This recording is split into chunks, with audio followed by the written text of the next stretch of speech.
Hello दोस्तों, कैसे हो? उम्मीद करता हूँ कि सभी अच्छे होंगे। सीएम इस यूट्यूब चैनल में मैं बजरंग एक बार सभी लोगों का आपका हार्दिक स्वागत करता हूँ। ठीक है दोस्तों, हम पढ़ रहे थे रोग से संबंधित। दोस्तों हमने कौन से जान लिए थे? प्रोटोजोआ जनित रोग और जीवाणु जनित रोग की लाइन भी पढ़ ली थी, कुछ के रोग भी पढ़ लिए थे दोस्तों।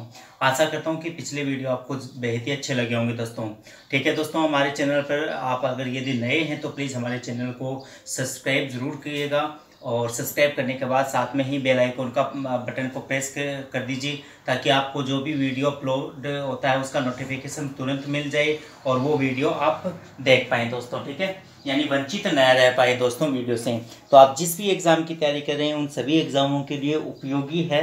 और CMES यूट्यूब चैनल लेकर आया आपके लिए विज्ञान के विभिन्न महत्वपूर्ण प्रश्नों के साथ एक टॉपिक वाइज क्रम से आपको टॉपिक दिए जा रहे हैं ना।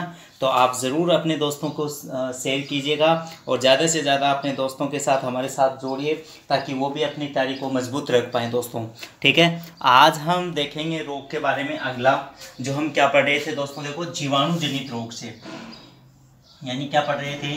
जीवाणु जनित रोग, ये पढ़ रहे थे। आशा करता हूँ कि आपको जो जीवाणु जनित रोग और प्रोटोजोआ जनित रोग की लाइन बताई थी वो बेहद ही अच्छी लगी होगी, समझ में भी आ गया होगा दोस्तों। जीवाणु जनित रोग जो होते हैं वो मैंने ट्रिक्स बताई थी, प्रोटोजोआ जनित रोग की ट्रिक्स भी बताई थी। और हम जीवाणु जनित में हम दो रोग पढ़ लिए थे। एक तो कौन सा पढ़ा था? हैजा, और एक पढ़ लिया था कौन सा? टाइफाइड, है ना। टाइफाइड या मियादी बुखार, इन दो रोगों के बारे में हमने पढ़ लिया था। दोनों रोग आपको ध्यान में भी होंगे दोस्तों। ठीक है दोस्तों, बने रहिए हमारे साथ और वीडियो प्लीज़ लास्ट तक देखिए दोस्तों। ठीक है, आपको विज्ञान से संबंधित विभिन्न प्रकार के जो रोग होते हैं उन रोगों के बारे में जानकारी प्राप्त होगी। तो लास्ट तक आप बने रहिए और आसान ट्रिक्स के साथ विज्ञान को समझें और पढ़ें दोस्तों। आज हम पढ़ेंगे हैजा हो गया मोस्ट, टाइफाइड हो गया मोस्ट। दूसरा अगर देखें तो तीसरा रोग जो होता है हम पढ़ते हैं प्लेग। प्लेग का अगर यहाँ देखा जाए तो जीवाणु, जो जीवाणु होता है वो कौन सा होता है? पास्चरेला पेस्टिस। फिर संक्रमण अगर देखें तो हम किससे, यानी जो चूहे के पिस्सुओं से। ठीक है, अब चूहे के पिस्सू जो क्या होते हैं, यानी जो चूहे के ऊपर जो शरीर पर जो बाल होते हैं उनके ऊपर ये पिस्सू पाए जाते हैं दोस्तों। ठीक है, तो वो पिस्सू चूहे के पिस्सुओं द्वारा। फिर अगर तीसरा देखें तो प्रभावित अंग, तो गुप्तांग। ठीक है दोस्तों, गुप्तांग। और उपाय के लिए इसके क्या लगता है? टिक्का लगता है। उपनाम फिर इसका, तो उपनाम इसे ब्लैक डेथ या काली मौत कहा जाता है। ये इस प्रकार से क्वेश्चन बनते हैं दोस्तों। ठीक है, तो एक बार देखिए कि प्लेग का जीवाणु क्या है? पास्चरेला पेस्टिस, संक्रमण चूहे के पिस्सुओं द्वारा प्रभावित, गुप्तांग या RBC, और उपनाम क्या हो जाएगा? ब्लैक डेथ, काली मौत। अब देखिए क्वेश्चन किस प्रकार से आते हैं। क्वेश्चन इस प्रकार से आते हैं, यहाँ अगर यहाँ देखा जाए तो क्वेश्चन सबसे पहले यही होगा कि पास्चरेला पेस्टिस जो जीवाणु होता है वो कौन से रोग से संबंधित है।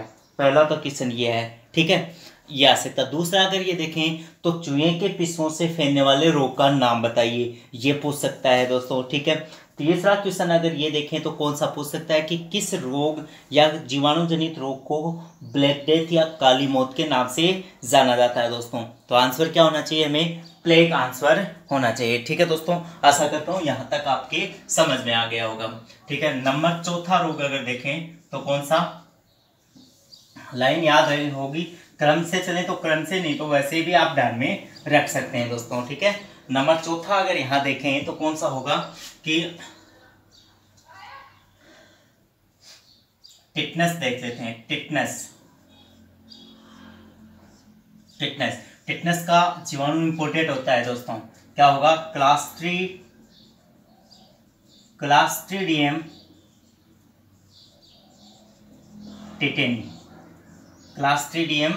टिटेनी। ठीक है दोस्तों, संक्रमण तो धातुओं यानी जंग युक्त जो धातु होती हैं, यानी जंग युक्त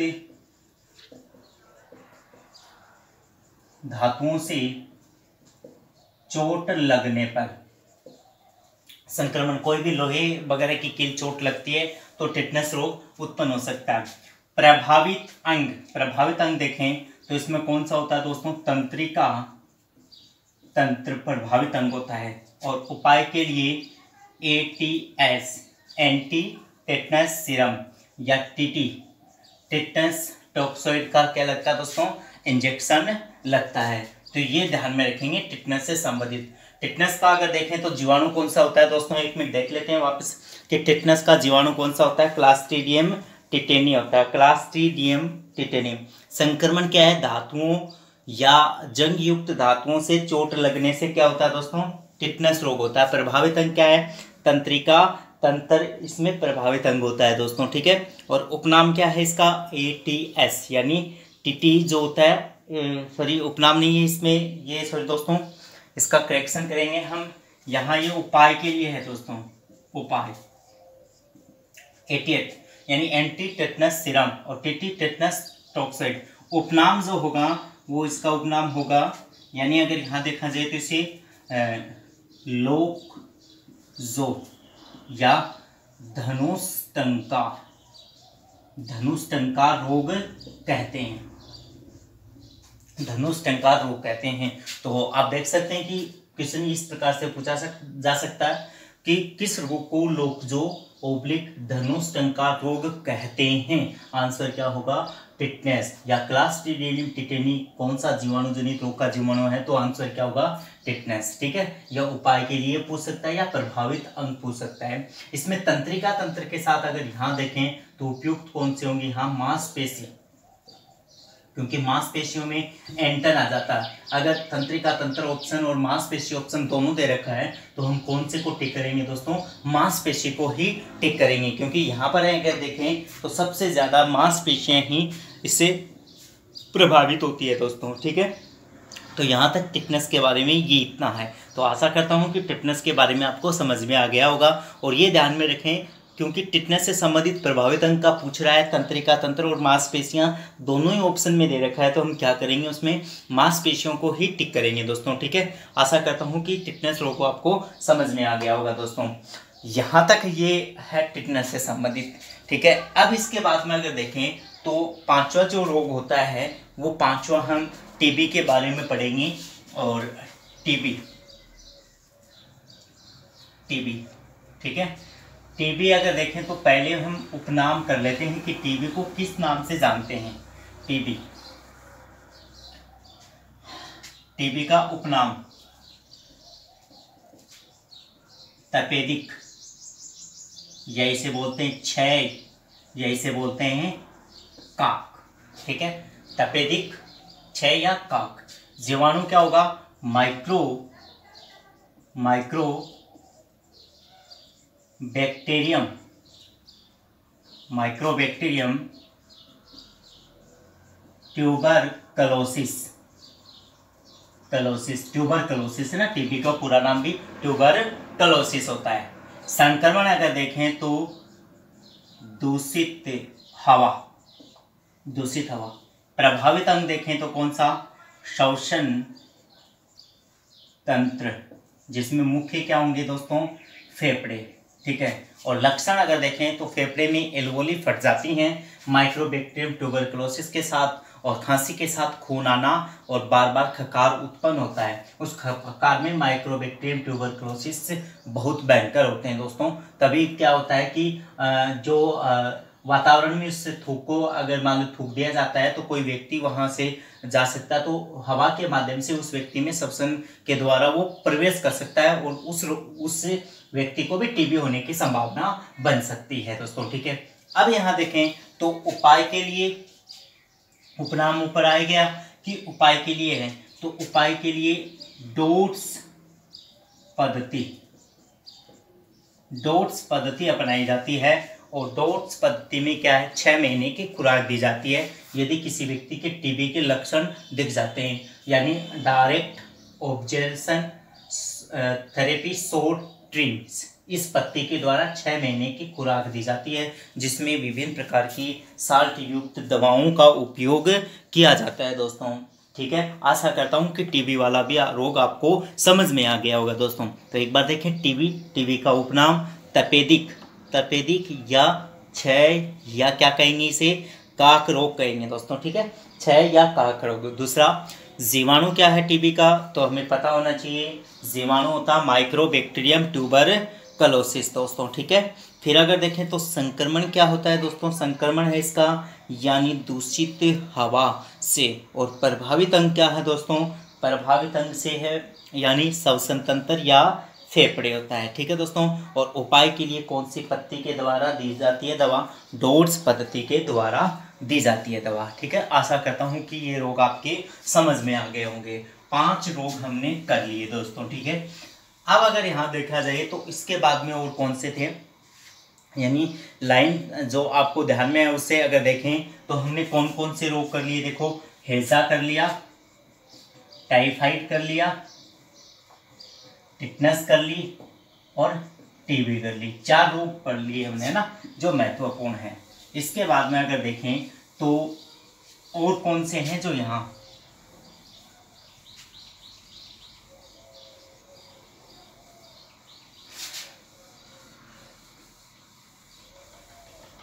नंबर 6, कुत्ता खांसी, जिसका उपनाम है काली खांसी। काली खांसी जैसे बोलते हैं कुकर खांसी, कुकर खांसी। ठीक है, जीवाणु क्या होगा इसका, तो अगर देखें तो माइक्रोबैक्टीरियम प्रेट्यूसिस, माइक्रोबैक्टीरियम प्रेट्यूसिस है ना, कुत्ता खांसी। संक्रमण वही है दूषित हवा से, प्रभावित अंग, श्वसन तंत्र। और उपाय के लिए डीपीटी का टीका। साथ में कई जो टीके हैं मैं बाद में सारांश में भी बता दूंगा। यहाँ अगर देखें, ये ध्यान में रखना दोस्तों, जो बीसीजी का जो टीका होता है वो बीसीजी का टीका टीबी रोगी के लिए भी उपयुक्त होता है ना।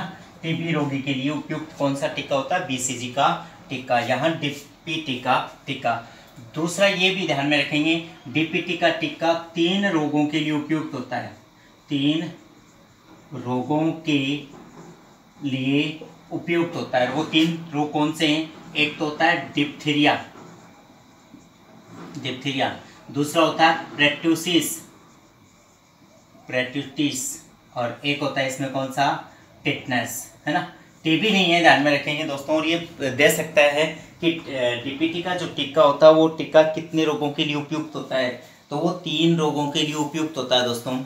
और वो 3 रोग कौन कौन से होते हैं, पहला है डिप्थीरिया, दूसरा है प्रेट्यूटिस यानी कुकर खांसी, कुत्ता खांसी, और तीसरा है टिटनस के लिए दोस्तों। ठीक है, आशा करता हूँ कि टीबी कुत्ता खांसी वाला रोग आपको समझ में आ गया होगा। एक बार पुनः देख लीजिएगा, कुत्ता खांसी का उपनाम क्या है, काली खांसी या कुकर खांसी। जीवाणु क्या है, माइक्रोबैक्टीरियम ट्यूबरकुलोसिस, और संक्रमण क्या है दोस्तों, दूषित हवा से होता है। और प्रभावित अंग श्वसन तंत्र यानी वही फेफड़े हो जाएंगे इसमें। और उपाय के लिए क्या है, डीपीटी का टीका। और बीसीजी का टीका किस रोग के लिए उपयुक्त है दोस्तों, तो बीसीजी का टीका आपके जो है वो कौन सा रोग है, टीबी के लिए। ठीक है, आशा करता हूँ कि ये रोग भी आपको समझ में आ गया होगा दोस्तों। ठीक है, तो ये है दोस्तों कौन से, टीबी के बारे में। ठीक है, आप टीका ध्यान में रखना। क्वेश्चन ये भी आ सकता है कि डीपीटी का टीका किस रोग के लिए नहीं लगता, वहाँ टी से टिटनस भी दे सकता है ना। ध्यान में रखेंगे, 3 रोगों के लिए लगता है ये। ठीक है, एक और देख लेते हैं, लेप्री रोग और देख लेते हैं, जो मोस्ट हमने लाइन में भी पढ़ा था ना, नंबर 7वां, कुष्ठ रोग। यही से बोलेंगे लेप्री रोग, यही से बोलेंगे कोड। जीवाणु क्या हो जाएगा, माइक्रो बैक्टीरियम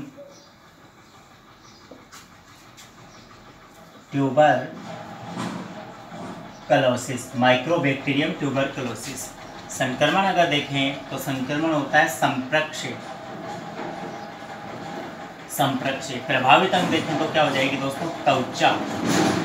उपाय के लिए BCG का टीका, BCG का पूरा नाम है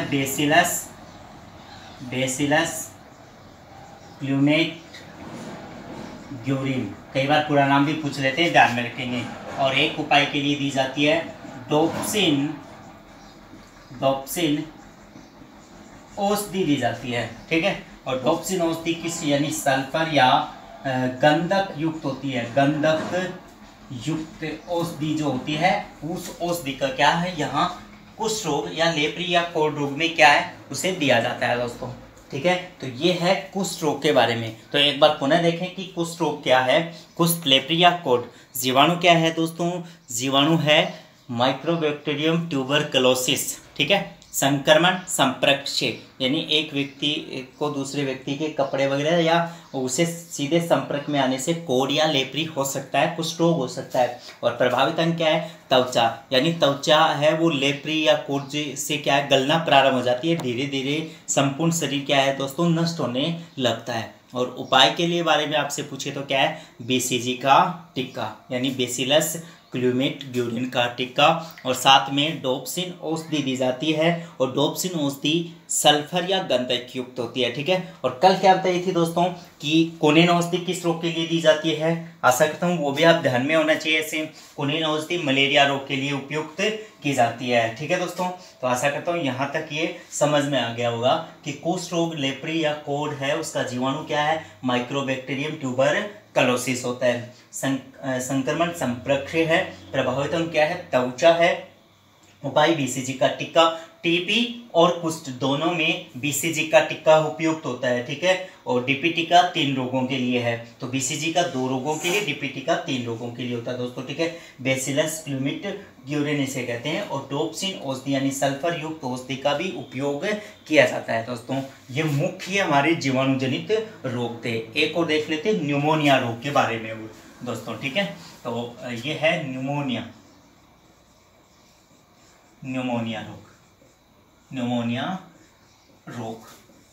रोग, ठीक है। न्यूमोनिया के बारे में अगर देखें तो इसका जीवाणु क्या हो जाएगा, डिप्लोकोकस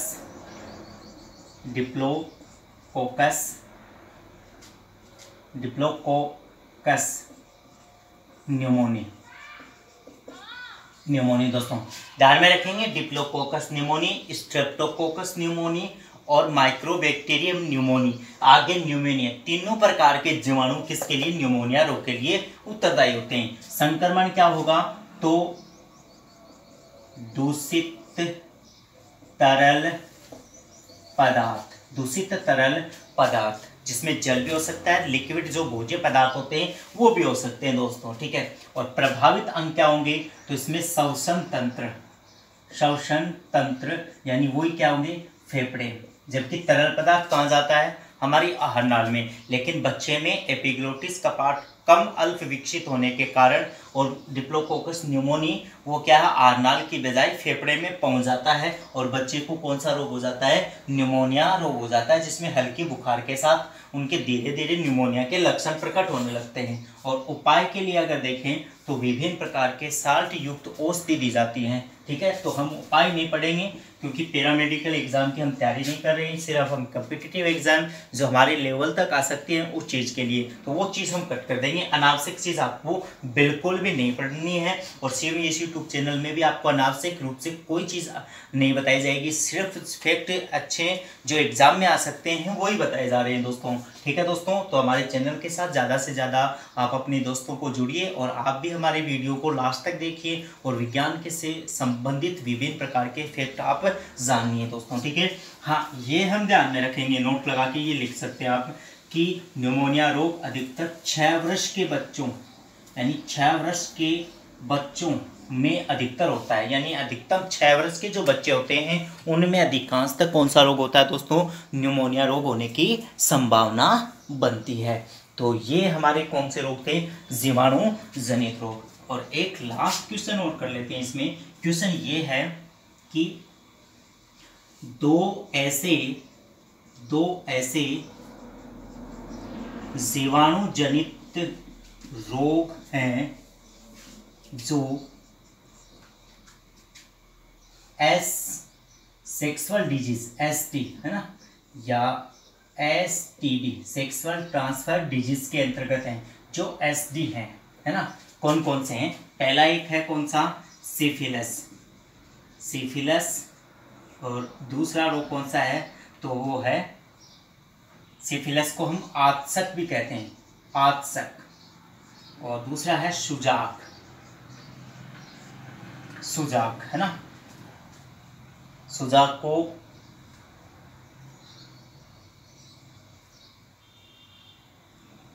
देखो लाइन में क्या थी, अगर ध्यान, या सुजाक पे क्या थी, यानी हेमा पंडित की गन टिंकू से न्यू है, गोनेरिया, ठीक है, ध्यान में रखेंगे ये गोनेरिया, ये ध्यान में रखेंगे। ये दो जो रोग हैं जीवाणु जनित होते हुए कैसे हैं? एसटी या एसटीडी के अंतर्गत आते हैं। एक अगर लास्ट में और देखें तो भारत का सर्वव्यापी संक्रामक रोग कौन सा है? भारत का सर्वव्यापी संक्रामक रोग कौन सा है? तो उसमें आंसर हमारा होना चाहिए टाइफाइड, है ना। हर क्षेत्र में पाया जाता है, भारत के हर क्षेत्र में पाया जाने वाला रोग है, वो रोग कौन सा है? यानी टाइफाइड दोस्तों, ठीक है दोस्तों। तो ये हमने न्यूमोनिया और न्यूमोनिया से संबंधित जो विभिन्न प्रकार के हमने फैक्ट पढ़े हैं वो, और 2 क्वेश्चन हैं, ठीक है। अगर आपसे ये पूछ लें कि भारत का सर्वव्यापी संक्रामक रोग कौन सा है, तो हमारा आंसर क्या होना चाहिए? टाइफाइड होना चाहिए दोस्तों, ठीक है। और 2 ऐसे जीवाणु जनित रोग के नाम बताइए जो एसडी हैं, वो कौन से? सिफिलिस, आत्सक और सुजाक और गोनोरिया। ये हमारे आज के वीडियो में जितने भी जीवाणु जनित रोग बचे हुए थे वो कंप्लीट हो गए दोस्तों, ठीक है दोस्तों। हमारा वीडियो अगर आपको अच्छा लगे तो प्लीज़ हमारी वीडियो को लाइक करें, ज़्यादा से ज़्यादा अपने दोस्तों में शेयर करें, ताकि वो भी जुड़ सकें और वो भी विज्ञान को आसान ट्रिक से सीख सकें। तो आज के लिए इतना ही, मिलते हैं अगले वीडियो में, तब तक के लिए गुड बाय, आपका दिन शुभ में हो, थैंक यू।